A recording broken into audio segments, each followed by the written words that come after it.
I'm gonna be honest, I don't know what the future holds in store for me, in store for you, but it's only going to be good when we are of service to others. Recognizing that, yes, survival may be at the forefront of our minds at some point in the future, even right now. However, we can always do so with an open, loving, light-hearted heart. This heart is going to dictate the way that we utilize our creative energy and how we replenish our sexual energy. Staying strong at the core of who we are and who we know ourselves to be is what is going to matter the most, no matter what these external circumstances appear to be. Let's show a quick clip from one known as Inner Standing, referencing the positive and the negative energies that are held within us all. How this really started is that I came out of like just my sleep thinking I had figured it all out. This happens from time to time. I got it. Then I realized it was something that I already knew. And I just needed to kind of bake on it a little bit longer. And what this is that, of course, as we spoke on that, the masculine part of us is the mind, and the feminine part of us is the womb. And we've discussed this. So if you're not aware of it, everyone here has a masculine and a feminine side, just as sure as you have a positive and you have a negative. So you have this positive and you have this negative. We know we even have a neutral, but that's the same thing when we say masculine and feminine. So when I'm saying masculine and feminine, that doesn't mean just you as the woman or just you as the man. We're talking about something even beyond all of that. Life always finds a way to present some level of imperfection, whether it's politics, government, religion, work, play, literally anything and everything is so imperfectly perfect that there has to be a lesson here. What feels right now is creative expression. And then in comes something that is going to throw us off what feels right. It's going to inspire some level of self-doubt, of fear, of indecision that we either have to confront head on or we have to turn the other way and get out of town. So what are we going to do? If this is our creative expression, are we going to give up just because some external person, information, circumstance, or environment is here to dissuade us from what feels right? Of course not. We're going to utilize this external stimuli, no matter what it is, and use it as ways to build us up to who we now are. Let's take into account this one example, where here I am, building with those that I love, harmoniously working together, aligned with a central vision. And then in comes this massive conglomerate that is taking everyone's lunch. They are so big and working on a similar path as us. However, they have the resources, the community, the decades of experience. And here we are, a small pebble compared to a massive boulder. But what do? Do we let these feelings of doubt, of indecision, of concern take over our thoughts, our feelings, our actions?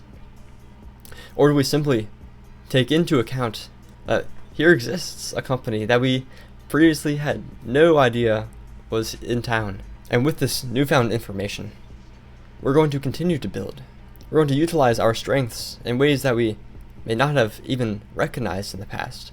We're going to use this experience to further refine our mission, and we're going to bring alive our values that we have written down on paper, that we've typed onto our website, and that we've shuffled off into the backs of our minds. What we're going to do is live from our hearts, build from our hearts, from the perspective of being of service to others. We are here not to earn $1 billion and take the biggest market share in our niche. No, that is way too human for any of this. We are here to help others and thus help ourselves. Are we helping ourselves, or we're being overwhelmed with concern, doubt, indecision, fear, etc.? Or are we simply going to utilize that as feedback data and grow? Take it in objectively and correct our course before it's too late. Be glad that we're taking in this information now and not at a time where we are too big to make a pivot of this magnitude. We wouldn't be here without competition at a biological level, at a sociological level, at any level. We are here in part because there's always others that are striving for a limited set of resources. However, that limited set of resources is bigger than anyone can even imagine or comprehend. So, let's imagine that there is an unlimited pool of resources. What we must do in this time is simply have a perspective change. And that is all we need to do. So long as we are living from the assumption of the wish fulfilled, let us never forget what Neville Goddard says, in that we must live by the principle of least action. And what is least action manifested in physical form? Well, it is simply the action of living from the assumption of the wish already being fulfilled. When we have that initial inspiring idea to build a company around, it is this idea that we must imagine with our mind's eye having already blossomed into a flower of real life creation.